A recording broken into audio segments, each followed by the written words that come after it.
En el día de hoy llegamos a la segunda división de esta selección personal de Pablo que se encuentra en su carta a los Gálatas.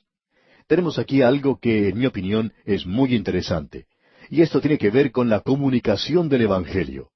Vemos que la iglesia en Jerusalén aprobó el Evangelio que Pablo estaba predicando.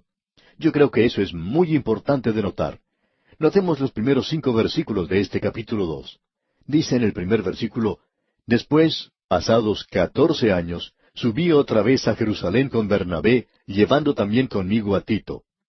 Pensamos que ese fue un toque maestro de parte del apóstol Pablo, el de llevar con él a este hombre Tito, un joven predicador, porque él era de los gentiles. La cuestión que se iba a presentar en este gran concilio, el primer concilio en la iglesia de Jerusalén, tenía que ver en cuanto a la forma de ser salvos los hombres, si era por la gracia de Dios o si ellos tenían que ir bajo la ley. Pablo tenía a Tito como la prueba número 1. Él no era un hombre circuncidado. ¿Tendría que llegar a ser circuncidado entonces?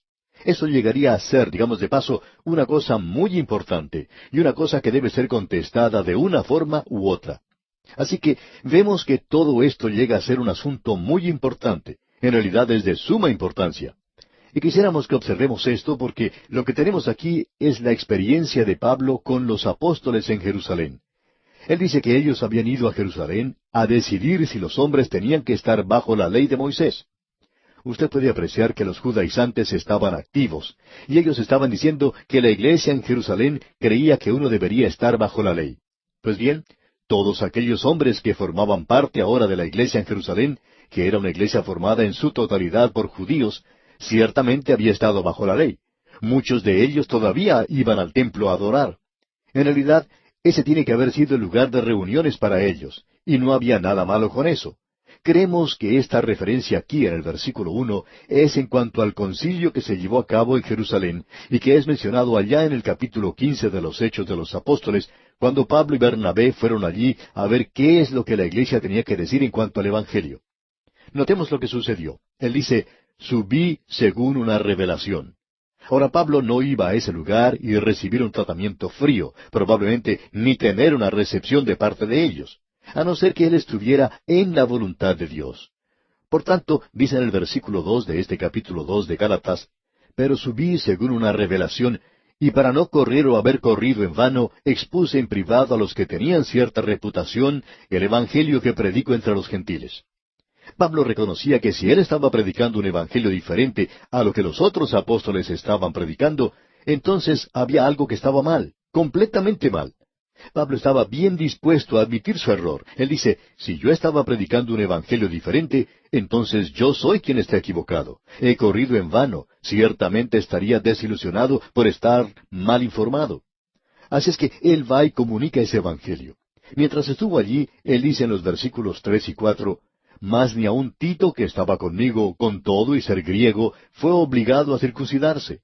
Y esto a pesar de los falsos hermanos introducidos a escondidas, que entraban para espiar nuestra libertad que tenemos en Cristo Jesús, para reducirnos a esclavitud. Había algunos que habían entrado a la iglesia donde Pablo estaba predicando, que se habían presentado en ese lugar bajo falsas apariencias. Ellos en realidad no eran aparentemente ni creyentes. Ellos entraron en ese lugar para espiar la libertad que estos hermanos tenían en Cristo.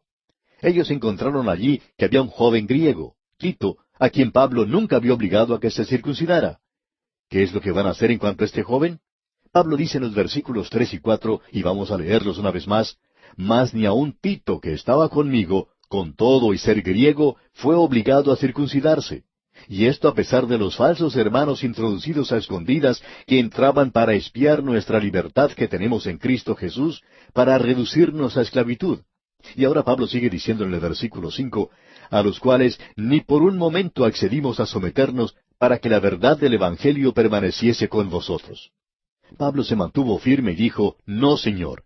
Y estos falsos hermanos dijeron: Pues miren a este hombre Tito, que está aquí reunido con la iglesia. Y en ese entonces la iglesia era prácticamente judía. Él ni siquiera ha sido circuncidado. Y Pablo les contesta: Y él no va a ser circuncidado tampoco. Él es tan creyente como lo es cualquiera de ustedes aquí. Él es un verdadero creyente en Cristo y ha sido salvado por la fe aparte de la ley. No va a seguir ninguna parte de la ley para lograr la salvación. Ahora Pablo está diciendo: a los cuales por ningún momento accedimos a someternos. Esta posición que Pablo está tomando aquí es algo tremendo de observar. Notemos ahora lo que dice en el versículo 6. Pero de los que tenían reputación de ser algo, lo que hayan sido en otro tiempo, nada me importa, Dios no hace acepción de personas. A mí, pues, los de reputación, nada nuevo me comunicaron. Pablo dice, nos sentamos juntos con los apóstoles. Por lo menos él lo hizo, y supongo que también lo hicieron Bernabé y Tito. Allí se sentaron ellos y comunicaron el Evangelio. Ellos le dijeron, hermano Pablo, hemos estado escuchando estos informes que han llegado. ¿Por qué no nos dice usted lo que predica? Y Pablo vio que estos hermanos no tuvieron nada que agregar a lo que él había dicho. Él estaba predicando la gracia de Dios. Estos hermanos también estaban predicando la gracia de Dios, y este era el mismo evangelio que había sido predicado desde el comienzo por los apóstoles. Esto pues que tuvo lugar en Jerusalén es algo realmente maravilloso. Ellos se dieron cuenta que estaban en total acuerdo, todos estaban predicando el mismo evangelio. Este es algo tremendo, es una cosa maravillosa. Sigamos leyendo ahora el versículo 7 de este capítulo 2 de Gálatas. Antes, por el contrario, como vieron que me había sido encomendado el evangelio de la incircuncisión, como a Pedro el de la circuncisión. Ahora, lo que tenemos aquí no es en realidad dos evangelios, en el sentido de que se predicaba un evangelio de Pedro y un evangelio de Pablo. Estos hombres estaban en total acuerdo, digamos de paso. No había ningún desacuerdo entre ellos. El evangelio de la circuncisión quiere decir, o se refiere más bien, al grupo al cual estaba siendo predicado, y el de los gentiles era el grupo al cual Pablo estaba predicando. Pablo había sido llamado para ser el predicador a los gentiles. Pedro, por su parte, había sido llamado para ir a sus propios hermanos. El evangelio de la circuncisión era para Pedro, como el evangelio de la incircuncisión era para mí, decía Pablo. Ahora tenemos en el versículo 8 esto. Pues el que actuó en Pedro para el apostolado de la circuncisión, actuó también en mí, para con los gentiles. La prueba del buen postre está siempre en el comerlo. ¿Y cuáles eran los resultados que ellos estaban obteniendo? Pues bien, cuando Pedro predicaba, había muchas personas que habían sido salvas. Cuando Pablo predicaba el Evangelio, también había bastantes personas que eran salvas. Ambos estaban predicando el mismo Evangelio. Ahora creemos que en el día de hoy, la prueba real de cualquier obra no es la promoción previa a su realización, sino el resultado que se obtiene. Pensamos que el pueblo de Dios en el día presente debería ser más cuidadoso en la forma en que da sus ofrendas. Y vamos a decir por qué. Si no está obteniendo ningún resultado, amigo oyente, ¿para qué va a dar su dinero? Esa es la razón por la cual hemos mencionado esto antes. Usted debe dar en el lugar donde está recibiendo el alimento espiritual, alguna bendición. ¿Está recibiendo una bendición en su iglesia? Entonces debe apoyar esa iglesia. ¿Está recibiendo una bendición de un programa radial? Entonces usted debería apoyar ese programa radial. Hay muchos creyentes en la actualidad que están apoyando cosas equivocadas en realidad. Ellos no están recibiendo ninguna bendición de ese lugar. La realidad es que no hay ningún resultado. Es por eso que nosotros compartimos cartas con los demás oyentes. Pensamos que así tiene que ser. Nos sentimos obligados a hacerlo. El único problema que tenemos es que quisiéramos compartir muchas más, pero el tiempo no nos alcanza. Nuestro departamento de correspondencia recibe cientos de cartas durante el año, en especial en las fiestas navideñas, pero eso sería imposible de compartir. Las leemos, por supuesto, y las atendemos, pero solo podemos compartir unas pocas de ellas con todos nuestros oyentes. Es imposible poder compartir todas las cartas que recibimos. La gente cree que estamos obteniendo resultados en la actualidad. Si no fuera así, no estaríamos transmitiendo este programa. El único propósito que tenemos es el de presentar la palabra de Dios, amigo oyente. Y cuando la palabra de Dios es predicada, tiene resultados. Pues bien, Pablo está diciendo, la prueba del ministerio de Pedro era que él estaba alcanzando a aquellos de la circuncisión. La prueba de mi ministerio, dice Pablo, es que yo estoy alcanzando a los gentiles. Eso es lo que tiene suma importancia aquí para este hombre. Luego continúa diciendo en el versículo 9 de este capítulo 2, y reconociendo la gracia que me había sido dada, Jacobo, Cefas y Juan, que eran considerados como columnas, nos dieron a mí y a Bernabé la diestra en señal de compañerismo, para que nosotros fuésemos a los gentiles y ellos a la circuncisión. Ahora ellos iban a dirigirse a un grupo diferente. Pablo y Bernabé se dirigían a presentar el Evangelio a los gentiles. Y leemos en el versículo 10, solamente nos pidieron que nos acordásemos de los pobres, lo cual también procuré con diligencia hacer. Pablo regresó más tarde con una ofrenda para los creyentes pobres en Jerusalén, porque esa iglesia había sido perseguida y se encontraba en una triste condición. Pablo inclusive había participado en esa persecución antes de que él se convirtiera. Esa es la razón por la cual él quería traer con sus propias manos este regalo, esta ofrenda de su iglesia. ¿Por qué? Porque él había perseguido a la iglesia y ahora él quería ayudarla. Él lo estaba haciendo por esa razón. Ahora, eso era servicio social. Si hay alguna cosa, suponemos, de la cual nosotros, los fundamentalistas, somos culpables, es de la falta de un verdadero servicio en esta área en particular. Santiago era muy práctico en cuanto a eso. Él dice, cuando un hombre llega entre ustedes y él tiene hambre, no le den el Evangelio primero, denle de comer, y luego le pueden predicar el Evangelio. Y nosotros pensamos que hoy las iglesias fundamentales deberían estar haciendo más para ayudar a la gente pobre. Pero ¿sabe usted? Es difícil conseguir personas que sean verdaderos creyentes en la Biblia y que estén interesados en un ministerio de esta naturaleza. Ahora Pablo dice aquí que hay lugar para estas cosas. Los apóstoles de la iglesia en Jerusalén le dijeron, Pablo y Bernabé, no se olviden de los pobres. Eso no es el Evangelio, pero si usted ha sido salvo por la gracia de Dios, va a acordarse de ellos. Y Pablo dice, lo cual procuré con diligencia hacer. Y llegamos ahora a la tercera experiencia de Pablo. Nuevamente debemos decir que nos trae a una sección maravillosa. Nos gusta mucho esta sección en la cual entramos en estos momentos. Es una experiencia que Pablo tuvo en Antioquía con Simón Pedro. La primera experiencia que él tuvo fue lo que le sucedió a él en Arabia con el Señor Jesucristo. La segunda fue la experiencia de Pablo con los apóstoles en Jerusalén. Y ahora tenemos la experiencia de Pablo en Antioquía con Pedro. La iglesia en Antioquía, amigo oyente, estaba formada en su gran mayoría por los gentiles. Aunque en realidad había una mezcla de creyentes en ese lugar, y no vamos a poder comprender en realidad lo que ocurrió, a no ser que comprendamos cómo operaba la iglesia primitiva. Ellos tenían allí una especie de banquete en conexión con la cena del Señor. Pablo tiene mucho que decir sobre esto allá en su primera epístola a los Corintios. Estos creyentes primitivos se reunían para una gran comida, y luego ellos también celebraban la cena del Señor. Cuando los gentiles eran salvados, esto presentaba un problema. Allí estaban los judíos que nunca habían comido nada sacrificado a los ídolos. Ahora los gentiles habían sido idólatras y ellos estaban acostumbrados a comprar la carne que había sido ofrecida a los ídolos, o quizá también comían carne de cerdo. Eso no presentaba ningún problema para ellos. Ellos habían crecido haciendo eso. Ahora, ¿cómo va a evitar uno que esto ofenda a los demás? Pues bien, en Antioquía ellos preparaban 2 mesas. En una de ellas se colocaban los alimentos preparados según el ritual judío. En la otra estaba la comida para los gentiles. Y Pablo comía en la mesa con los gentiles. Él era un judío, pero él comía en la mesa con los gentiles, porque Pablo había dicho que si uno come carne o deja de comerla, no hay ninguna diferencia, que la carne no lo encomienda uno ante Dios. Así es que un día llega Simón Pedro a visitar a Pablo en Antioquía. Y debemos decir aquí, amigo oyente, que esta era una nueva experiencia para él, porque este hombre, aunque había sido convertido, nunca había comido nada inmundo. Usted recordará lo que le ocurrió a Pedro cuando estaba por ir a visitar a Cornelio en Jope. Él se encontraba allá en la azotea de la casa para orar, y el Señor le presentó a él diferentes clases de animales para que comiera. El Señor le dijo, levántate, Pedro, mata y come. Entonces Pedro dijo, Señor, no, porque ninguna cosa común o inmunda he comido jamás. Usted debe recordar que él había sido un creyente por algún tiempo, pero aún seguía estas costumbres. Ahora él llegó a Antioquía y se encontró con estas 2 mesas, una para los gentiles y otra con los alimentos preparados según el ritual judío. Aquí tenemos entonces a Pedro de visita, y escuchemos cómo describe el apóstol Pablo lo que pasó en los versículos 11 y 12 de este capítulo 2 de su epístola a los Gálatas. Escuche usted.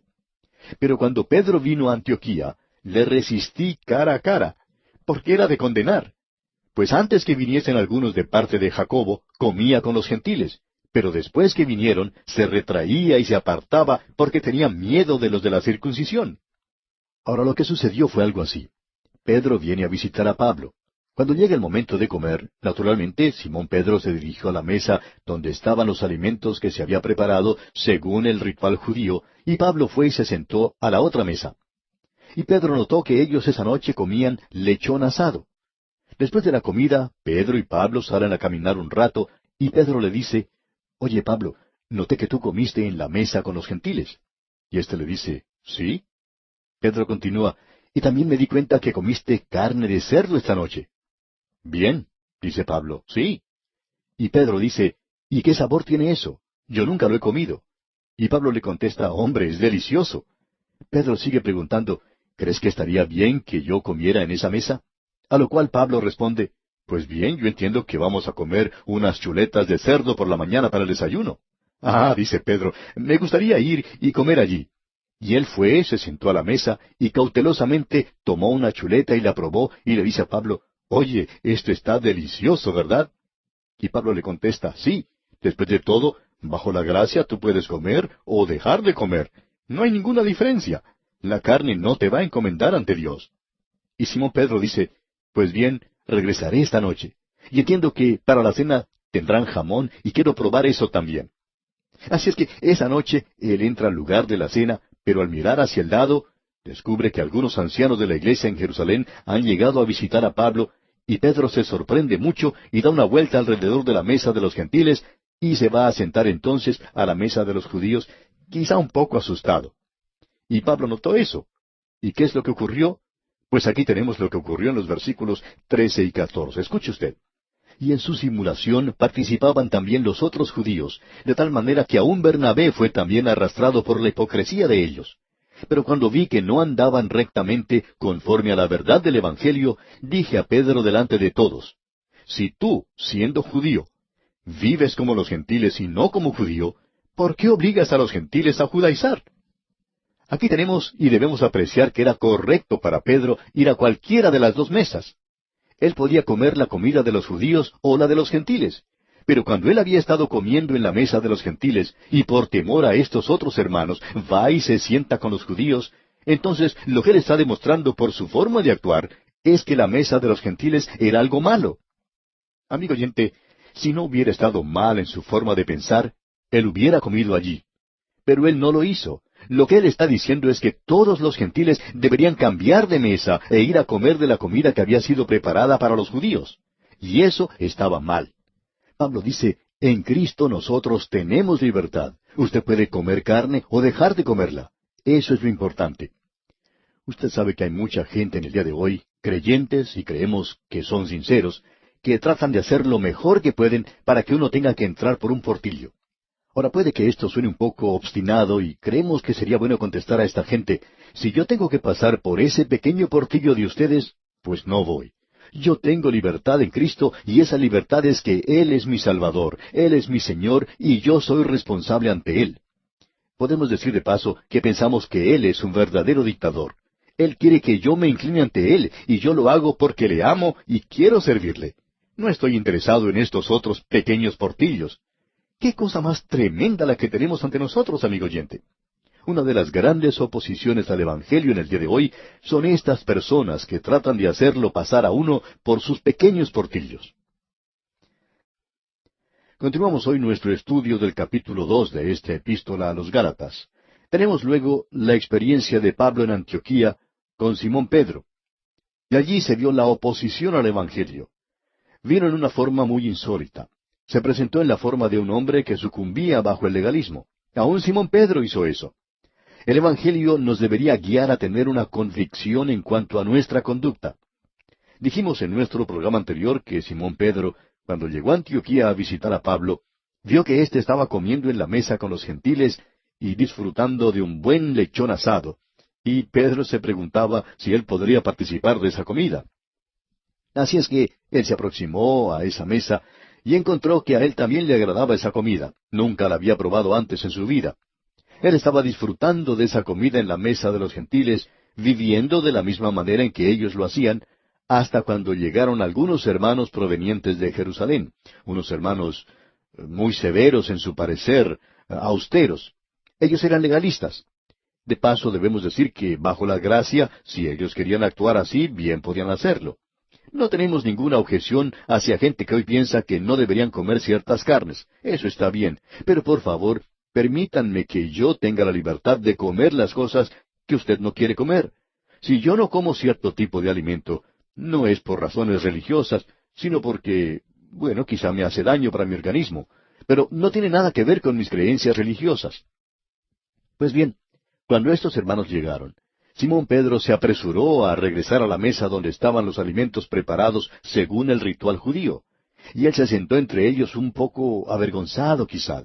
Ahora Pablo vio lo que estaba ocurriendo, y entonces le dice en el versículo 14, pero cuando vi que no andaban rectamente conforme a la verdad del Evangelio, dije a Pedro delante de todos, si tú, siendo judío, vives como los gentiles y no como judío, ¿por qué obligas a los gentiles a judaizar? Ahora lo que él estaba diciendo es simplemente esto. Cuando este hombre abandonó la mesa de los gentiles y regresó a la mesa de los judíos, estaba diciendo que la mesa de los gentiles estaba haciendo las cosas mal, porque si no, no la hubiera dejado.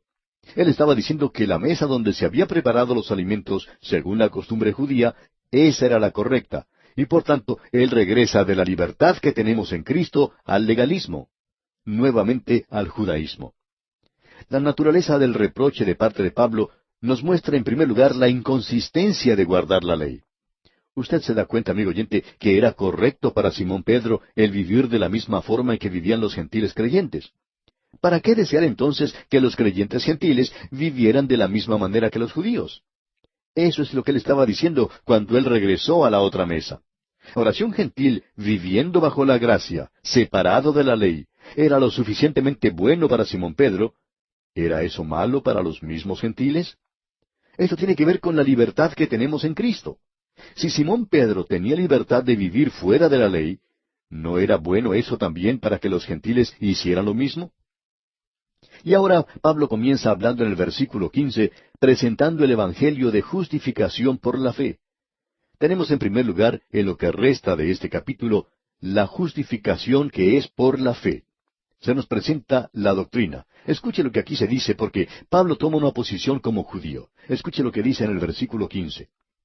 Nosotros, judíos de nacimiento, y no pecadores de entre los gentiles.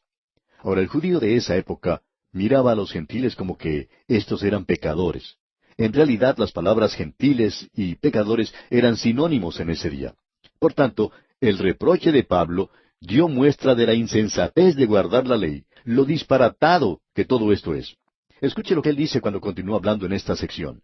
Él dice en el versículo 16, sabiendo que el hombre no es justificado por las obras de la ley, sino por la fe de Jesucristo, nosotros también hemos creído en Jesucristo para ser justificados por la fe de Cristo y no por las obras de la ley, por cuanto por las obras de la ley nadie será justificado.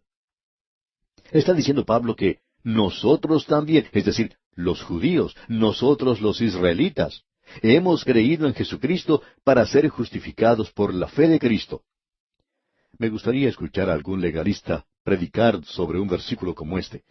No he escuchado a nadie que lo haga correctamente, y cuando uno de ellos lo hace, es decir, habla de este versículo, bueno, hace una parodia de la interpretación de lo que aquí se dice.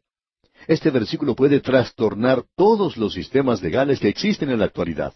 Y cualquier persona que dice que usted tiene que agregar cualquier otra cosa a la fe en Cristo, amigo oyente, en el momento en que usted hace eso, usted ha mutilado absolutamente el Evangelio. Ahora notemos lo que él está diciendo aquí. Él dice que si un judío ha tenido que dejar la ley atrás, ha tenido que olvidarse de ella, es decir, ha tenido que abandonarla para poder ser justificado por la fe y no por las obras de la ley, entonces la pregunta que Pablo presenta aquí es, ¿por qué deben los gentiles ser puestos bajo la ley?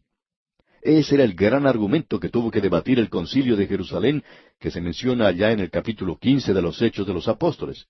¿Deben los gentiles ser colocados bajo la ley? Gracias a Dios que la respuesta fue guiada por el Espíritu de Dios, que los gentiles no deben estar bajo la ley para lograr la salvación. Y en realidad, Él no está bajo la ley para vivir tampoco. Él debe andar en un nivel mucho más alto que ese. Notemos ahora algo más. ¿Pueden los gentiles encontrar justificación bajo la ley cuando el judío ha probado ya que eso es imposible? El judío tuvo la ley por casi 1500 años, y él no ha podido cumplir completamente con la ley. La pregunta es entonces, ¿por qué obligar al gentil a que viva bajo aquello que no ha salvado ni aun a un israelita? Lo que Pablo está diciendo aquí es que, ya que los gentiles creyentes ya habían sido justificados por la gracia, Sería insensato para ellos el salir de allí para someterse a la ley que no había sido capaz de justificar a los judíos. Observemos lo que él está diciendo en esta sección y queremos realmente desmenuzar este versículo. Esperamos que usted lo esté leyendo con nosotros, amigo oyente, que tenga su Biblia abierta y que siga paso a paso lo que estamos diciendo. Estamos enviando nuestras notas y bosquejos de este estudio sobre Gálatas y esperamos que usted ya haya solicitado las suyas y que tenga un ejemplar con usted. Bien, escuche lo que leemos aquí. Sabiendo que el hombre... Ahora, esto es algo que usted ya sabe. Usted puede saber si es salvo o si no lo es. Sabiendo que el hombre, pues... Ahora, ¿qué clase de hombre? Antropos es la palabra que se utiliza aquí, y quiere decir el término genérico de la humanidad. Habla de la solidaridad de la raza, de la humanidad en común que todos nosotros tenemos. Esto rompe cualquier barrera de color, también la barrera que puede haberse creado por las razas, rompe la barrera del estrato social, sabiendo pues que cualquier hombre, no hay ninguna diferencia de quién sea el hombre.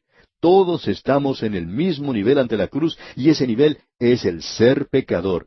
Usted es pecador, yo soy pecador, amigo oyente. No interesa quién sea usted. Usted es un pecador ante los ojos de Dios. Sabiendo pues que el hombre, cualquier hombre, no es justificado por las obras de la ley, y eso incluye el sistema de la ley mosaica, y también incluye cualquier otro sistema legal. Escuche atentamente, amigo oyente.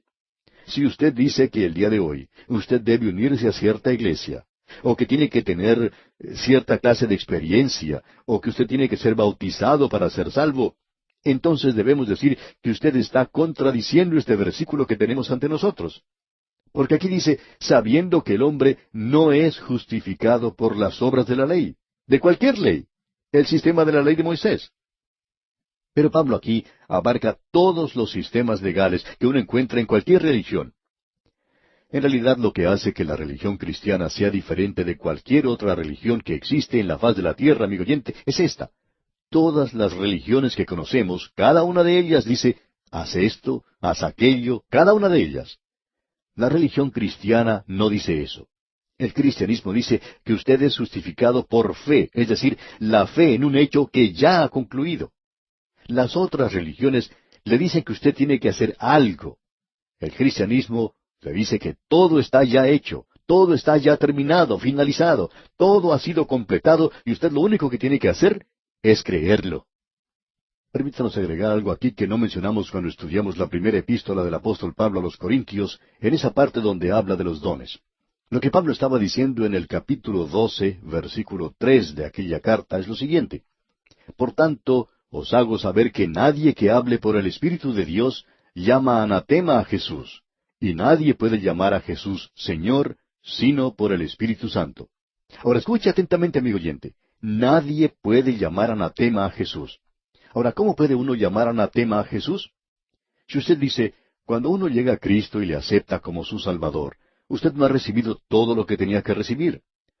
Ahora el Espíritu Santo le puede dar algo más que usted no ha recibido a través de Cristo, y usted tiene que buscar alcanzar eso en el presente. Amigo oyente, cuando usted comienza a despreciar la obra del Señor Jesucristo en la cruz, cuando Él vino a este mundo a morir por usted y realizó una salvación perfecta, y cuando Él completó todo esto regresó al cielo, y dice que Él se sentó a la diestra de Dios, amigo oyente, ¿sabe usted por qué se sentó? Porque ya no había nada más que hacer. Si hubiera faltado algo que hacer, entonces Él no se hubiera sentado. Cuando Él se sentó, quiere decir que ya había completado todo lo que había que hacer. Ahora, cuando usted está diciendo que Él no lo hizo todo por usted, permítanos decirle, amigo oyente, que lo que está diciendo es llamando a anatema a Jesús. Usted no puede hacer eso por el Espíritu Santo de Dios. Usted no está dando un buen consejo. Usted no me está presentando la palabra del Espíritu Santo, porque cuando el Espíritu Santo viene, Él toma las cosas de Cristo. El Señor Jesucristo mismo dijo que Él lo iba a mostrar a nosotros. En realidad, Él dijo que no hablaría de sí mismo, amigo oyente. Cuando usted viene a Cristo, usted recibe todo, completamente todo. Él está dando todo lo que le hará falta en esta vida, y es a Cristo a quien nosotros nos dirigimos. Él es el único hoy que administra todos esos dones. Ahora el Espíritu Santo es aquel que los da, pero Él solamente está obrando aquí bajo la supervisión de la segunda persona de la Trinidad. El Señor Jesucristo es la cabeza de la iglesia. Amigo oyente, nosotros hoy recibimos todo en Él. Él es el todo en todo. Él es el alfa y la omega. Él es el amén. Y cuando usted dice amén, usted ha finalizado, amigo oyente. Amén. Él lo hizo todo. Y eso es lo que Él le pide que usted diga cuando se acerca a Él. Todo esto que tenemos aquí es bien claro. Es imposible entender mal este versículo. Sabiendo que el hombre, cualquier ser humano, un hombre o una mujer, un niño, una niña, blanco o negro, no hay ninguna diferencia, rico o pobre, esclavo o libre, romano, americano, argentino o chileno, sabiendo que el hombre no es justificado por las obras de la ley, sino por la fe de Jesucristo. No dice aquí la fe más algo, es la fe y nada más. Nosotros también hemos creído en Jesucristo para ser justificados por la fe de Cristo. Notemos lo que él dice aquí. Él dice nosotros. ¿Y quiénes son esos nosotros? Son nosotros los israelitas. Nosotros tuvimos que dejar la ley y venir a Cristo y confiar en Él para ser justificados por la fe de Cristo y no por las obras de la ley. Escuche lo que él dice. Esto tiene que ser bien claro. Creemos que cualquiera puede comprenderlo bien. Creemos que hasta algunos de los teólogos liberales lo pueden comprender. Escuche lo que dice. Esta es la palabra de Dios. Por cuanto por las obras de la ley, nadie, escuche bien, nadie será justificado. No desprecie usted, amigo oyente, la obra del Señor Jesucristo diciendo que no ha recibido todo de su parte. Yo he recibido una salvación perfecta de Él. Yo era un pecador en camino al infierno. Me acerqué a Él, confié en Él, y Él es quien me ha salvado. Notemos ahora lo que dice el apóstol Pablo aquí en el versículo 17 de este capítulo 2 de su epístola a los Gálatas. Y si buscando ser justificados en Cristo, también nosotros somos hallados pecadores, ¿es por eso Cristo ministro de pecado? En ninguna manera. Este versículo, hablando honradamente, es un poco más difícil de comprender que el versículo 16. Permítanos presentar lo que creemos que es la explicación que corresponde aquí. Antes creemos que debemos elaborar un poco más esto que decimos de ser justificados por la fe. Justificado es la palabra griega dekio, que quiere decir declarar a una persona justa, es decir, hacer justa a esa persona. Pues bien, usted ha sido declarado justo por su fe en Jesucristo. Quiere decir, un pecador que es culpable ante Dios, que está bajo condenación y juicio, es declarado justo con Dios en base a su fe en la redención que tenemos en Cristo.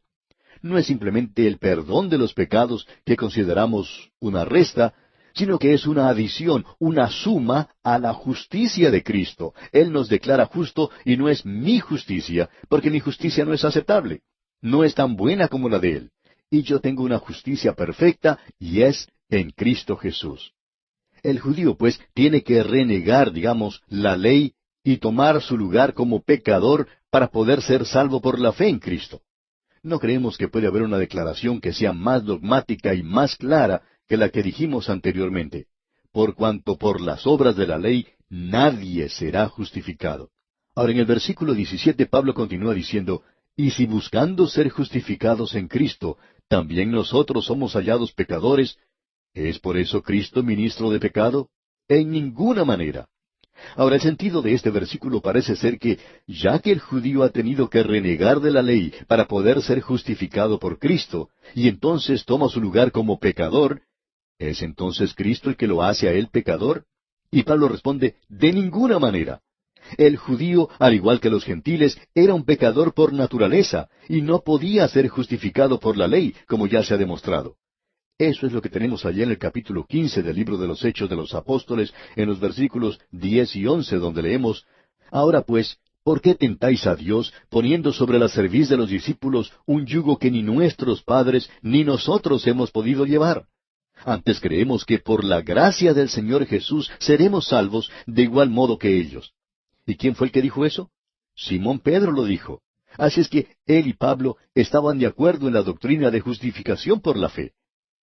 Sigamos ahora adelante en nuestra sección en Gálatas.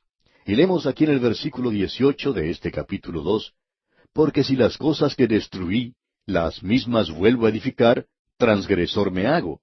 En otras palabras, lo que Pablo está diciendo aquí es que si yo regreso nuevamente bajo la ley, entonces yo me hago un transgresor. Pero él dice, yo estoy libre de la ley. Ahora, ¿cómo se libertó él de la ley?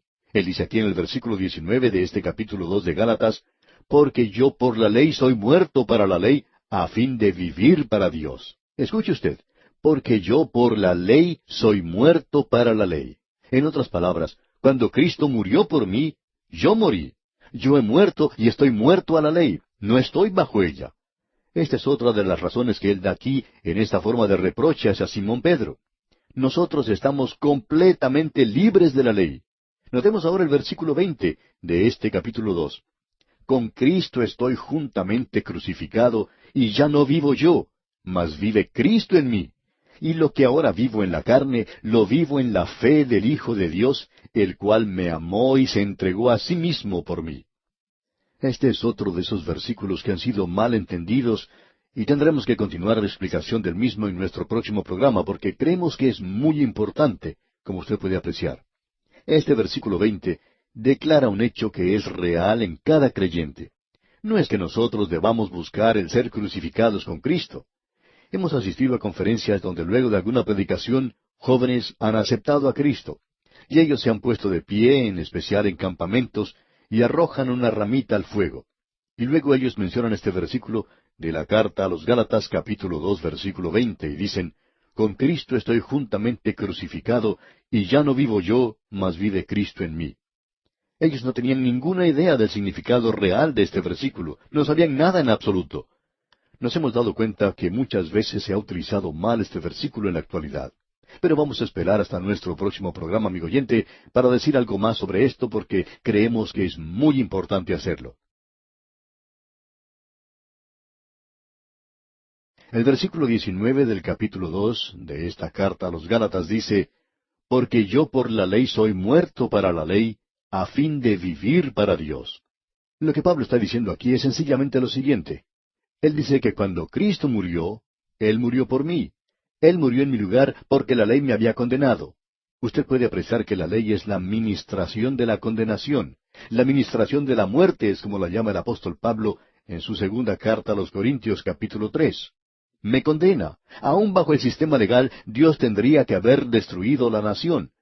Pero Él les dio el sistema de sacrificios, 5 sacrificios, todos ellos señalando hacia Cristo. Dios, por medio de su gracia maravillosa, es capaz de salvar, y por tanto, este propiciatorio era un trono de gracia donde una nación podía encontrar el perdón de sus pecados. La ley, por tanto, me condenaba. La ley, por tanto, me acusaba, y ha acusado al hombre. Nosotros somos culpables ante la ley. Así es que la ley es en realidad responsable por la muerte de Jesús por nosotros. La ley nos condenaba, así es que teníamos que morir. Pues bien, entonces, si yo estoy muerto para la ley, entonces debemos ser francos. Si yo estoy muerto para la ley, yo ya no soy responsable ante la ley. La ley ya me ha matado, me ha ejecutado, estoy muerto ante la ley. Por tanto, la ley no puede hacer por mí lo que Cristo ha hecho por mí. Él no solo tomó mi lugar y murió por mí, sino que Él hizo algo más. Él fue capaz de darme vida. Él regresó de entre los muertos. Usted puede ver que la ley nos arrestó, nos condenó, nos sentenció y nos dio muerte. Eso era todo lo que la ley podía hacer. Todo lo que la ley podía hacer, por la naturaleza del caso, era condenarnos y darnos muerte. Si usted quiere seguir por ese camino, recibirá entonces la muerte. Pero solo Cristo, amigo oyente, solo Cristo Jesús puede darle vida. Y después de todo, vida es lo que nosotros necesitamos hoy. Ahora, en el versículo 20 de este capítulo 2 de su epístola a los Gálatas, dice el apóstol Pablo, con Cristo estoy juntamente crucificado, y ya no vivo yo, mas vive Cristo en mí. Y lo que ahora vivo en la carne, lo vivo en la fe del Hijo de Dios, el cual me amó y se entregó a sí mismo por mí. Ahora este versículo 20 aquí declara un hecho que es verdad en cada creyente. Nosotros no tenemos que buscar el ser crucificados con Cristo. Vimos en nuestro programa anterior que muchos jóvenes en la actualidad hablan de querer vivir la vida crucificada. Él no está hablando de eso aquí. Nosotros no tenemos que buscar el ser crucificados con Cristo. Ya hemos sido crucificados con Él. Ahora el principio de vivir no es por la ley, que ya nos ha dado muerte porque nos halló culpables. Pero nosotros debemos vivir por la fe. Ahora, ¿fe en qué? Fe en el Hijo de Dios.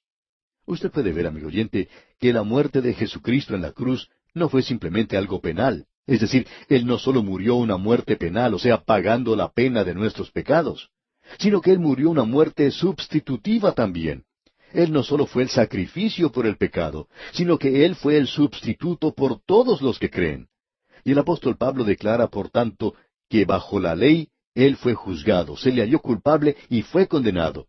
Y en la persona de su sustituto Él fue muerto. Ahora, ¿cuándo ocurrió algo así? Bueno, ocurrió hace más de 2000 años. Yo estoy crucificado con Cristo. ¿Cuándo? Cuando Cristo murió. Pero ahora vivo. ¿Y cómo vivo? En Cristo. Él está vivo hoy y sentado a la diestra de Dios. Se nos ha dicho que nosotros hemos sido puestos en Cristo hoy. Ahora usted no puede mejorar algo así. Con Cristo estoy juntamente crucificado y ya no vivo yo, mas vive Cristo en mí. Esto tendría que librarnos de esa noción insensata que tenemos de que nos podemos crucificar a nosotros mismos. En cierta ocasión un joven se acercó a su pastor después de una reunión y le preguntó, ¿está usted viviendo la vida crucificada? Y quizá el pastor sorprendió un poco a este joven con su respuesta cuando le dijo, no, yo no la estoy viviendo. ¿La está viviendo usted? Y el joven titubeó por unos momentos, tartamudeó y por fin dijo, bueno, yo trato de hacerlo. Pero, ¿cómo es eso? Dijo el pastor. Esa no es la pregunta que usted me hizo. Usted preguntó si yo estaba viviendo la vida crucificada y le respondí que no. Ahora usted dígame sí o no.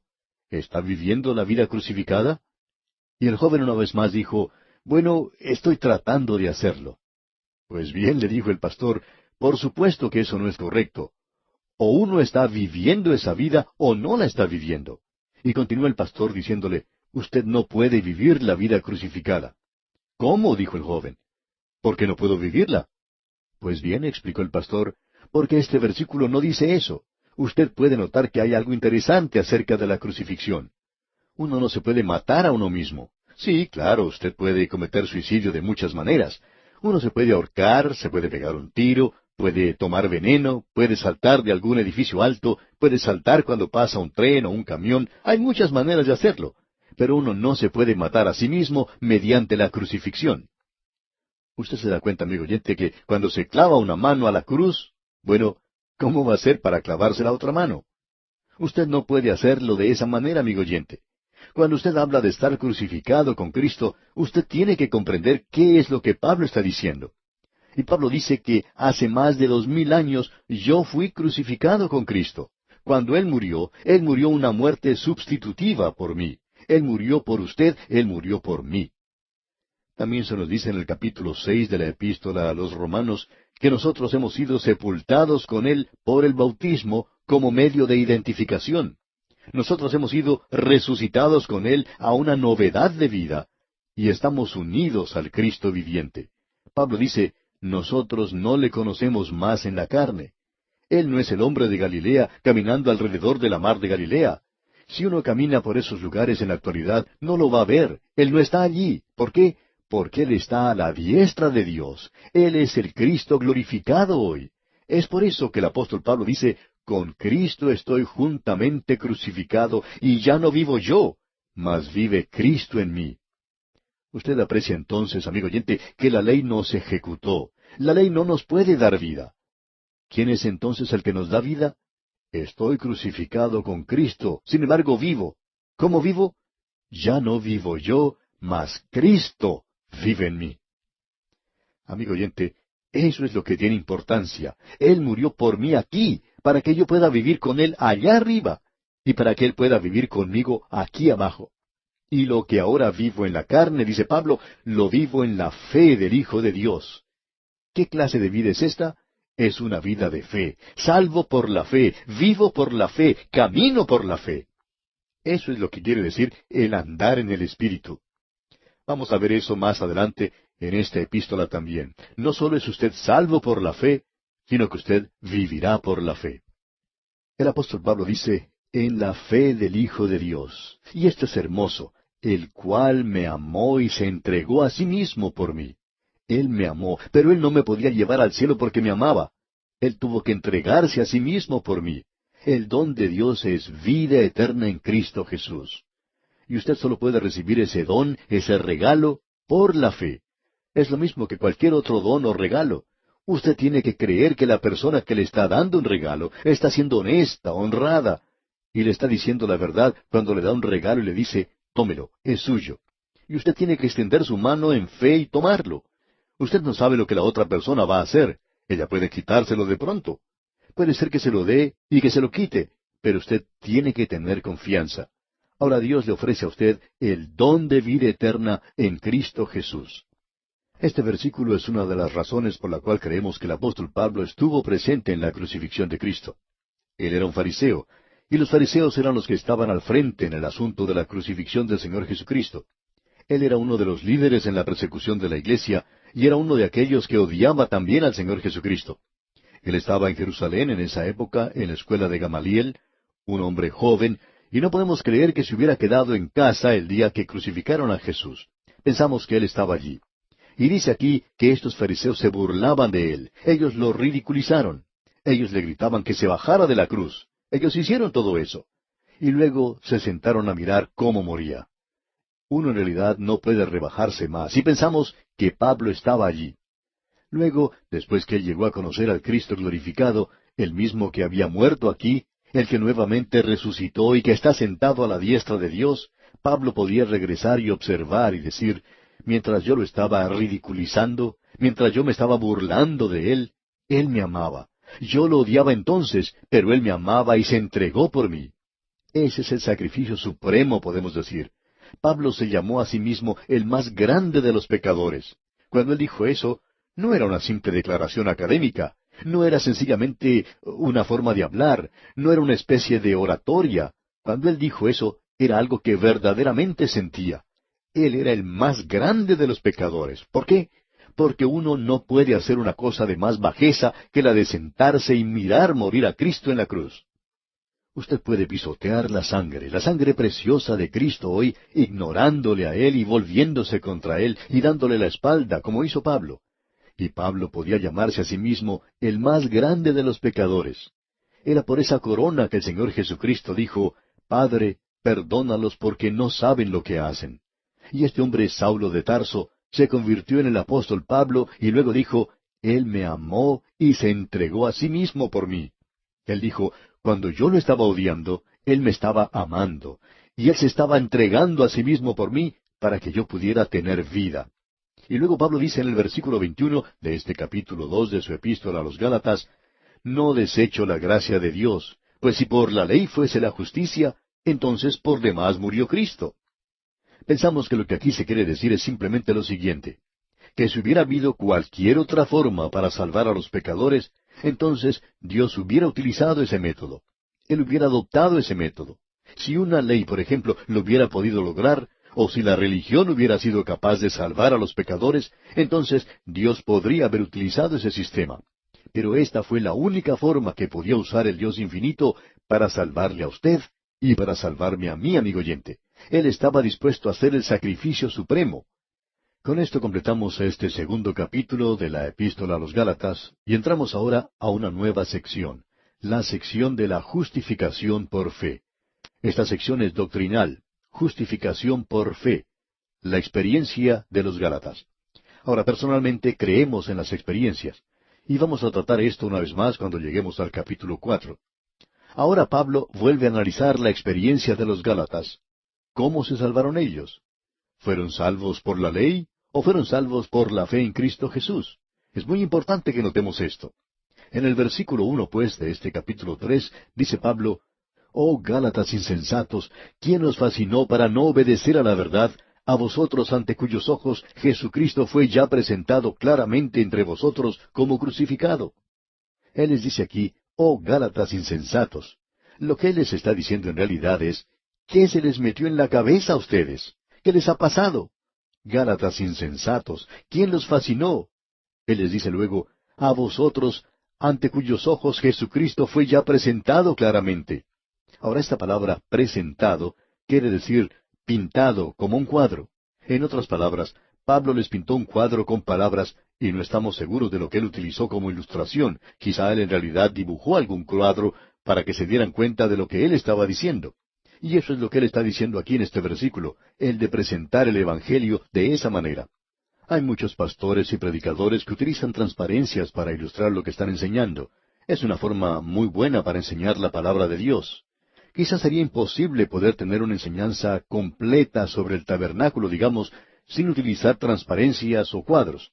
Ahora esa es la forma en que ha sido presentado. Eso es lo que las palabras de Pablo indican. Él dice, a vosotros, ante cuyos ojos Jesucristo fue ya presentado claramente. Él fue presentado crucificado entre ustedes. Fue su muerte en la cruz lo que hizo posible la salvación de ustedes. Ahora en el versículo 2 dice Pablo, esto solo quiero saber de vosotros. ¿Recibisteis el Espíritu por las obras de la ley o por el oír con fe? Necesitamos tener mucho cuidado aquí y probablemente deberíamos decir lo siguiente. El Evangelio es verdad sin consideración en cuanto a experiencias. Lo que la experiencia hace es corroborar el Evangelio. Digámoslo de la siguiente manera. Hay muchas personas hoy que razonan de la experiencia a la verdad.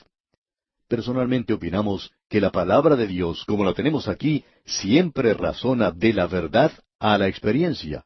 Eso quiere decir que nosotros no dejamos de lado la experiencia, pero la experiencia debe ser probada por la verdad. Ahora todos tienen experiencias diferentes. Uno escucha a la fundadora de cierto culto contar acerca de su experiencia. Luego tenemos a otra mujer que cuenta de su experiencia y cosas por el estilo. Y esas experiencias son completamente diferentes. Ahora, ¿a cuál de ellas debemos seguir? Para decir la verdad, no vamos a seguir a ninguna de ellas. Cierto hombre estuvo leyendo un pasaje de las Escrituras en un servicio, y luego de haberlo leído dijo, hay una diferencia de opinión acerca de la interpretación de este pasaje de las Escrituras. Por tanto, nosotros no queremos causar ninguna clase de controversia aquí, así es que les voy a contar acerca de mi experiencia. Bueno, debemos decir aquí que su experiencia estaba tan alejada del pasaje de las Escrituras que él había leído como lo está la tierra de la luna. Él estaba basando la verdad en su experiencia. Pero uno no debe hacer eso, amigo oyente. La experiencia debe corroborar el Evangelio. Ahora, el Evangelio es algo que usted escucha, y aquello que usted escucha es lo que Pablo cuestiona. ¿Recibisteis el Espíritu por las obras de la ley o por el oír con fe? Ahora, ¿qué es lo que quiere decir por el oír con fe? ¿El órgano del oír? ¿El oído mismo? ¿El recibir el mensaje o el mensaje mismo? Bueno, pensamos que Pablo se refería a todo el proceso. Él escuchó algo y uno tiene que escuchar algo antes de poder ser salvo, porque el Evangelio es algo que Dios ha hecho por usted. Usted tiene que saber eso. Ahora lo que Pablo está haciendo en esta sección es presentar muchas preguntas. Hay 6 preguntas que él hace a esta gente y que tienen que ver con la experiencia de estas personas. Por tanto, él está diciendo aquí de una manera muy cuidadosa, ¿cuál fue vuestra experiencia? Permítanos leer algunas de esas preguntas. En el versículo 2, leámoslo otra vez, dice, esto solo quiero saber de vosotros. ¿Recibisteis el Espíritu por las obras de la ley o por el oír con fe? Nunca hubo alguien que recibiera el Espíritu Santo por las obras de la ley. En ningún lugar, ni siquiera en el Antiguo Testamento, fue presentado en esa base. Es por el oír con fe. La segunda pregunta la encontramos en el versículo 3 de este capítulo 3. ¿Tan necios sois? Habiendo comenzado por el Espíritu, ¿ahora vais a acabar por la carne? En otras palabras, si el Espíritu Santo es el que los ha convertido y los llevó a Cristo, y ahora el Espíritu Santo de Dios vive en ustedes, ¿van a regresar a la ley que fue presentada para controlar la carne y piensan que pueden vivir en un nivel superior? Pues por supuesto que no van a poder vivir en un nivel superior. Luego en el versículo 4 dice, ¿tantas cosas habéis padecido en vano? Si es que realmente fue en vano. Ahora Él les está diciendo, recuerden que ustedes sufrieron, ustedes pagaron un precio muy alto por el Evangelio. Y amigo oyente, a usted le tocará hacer lo mismo. Y luego dice, si es que realmente fue en vano, es decir, sin ningún propósito. Pablo dice, ¿van a dejar ustedes que todo esto que han sufrido sea por nada? Luego en el versículo 5 de este capítulo 3 dice, aquel pues que os suministra el Espíritu y hace maravillas entre vosotros, ¿lo hace por las obras de la ley o por el oír con fe? Pablo está hablando acerca del ministerio que él tuvo entre ellos. No hay nada que pueda pagar más el Espíritu que el legalismo en la actualidad. Esa es la razón por la cual hay muchas iglesias, aun de las fundamentales, que parecen muertas. Ellos han creado un nuevo legalismo e intentan seguirlo. Y amigo oyente, Yo tengo libertad en Cristo. ¿Y sabe usted cuál es esa libertad? Yo quiero inclinarme ante Él y hacer lo que Él quiere que yo haga. Y mi libertad está en Cristo hoy. Yo quiero hacer su voluntad, y si yo soy capaz de hacer eso, y no lo puedo hacer con mis propias fuerzas, solo por el Espíritu de Dios, pero si lo hago, entonces tengo libertad. No tengo que pasar por esos portillos que algunos han creado. Lo siento mucho por esas sectas y cultos. No quiero ser molestado con eso. Yo estoy unido al Cristo viviente, y eso es algo maravilloso.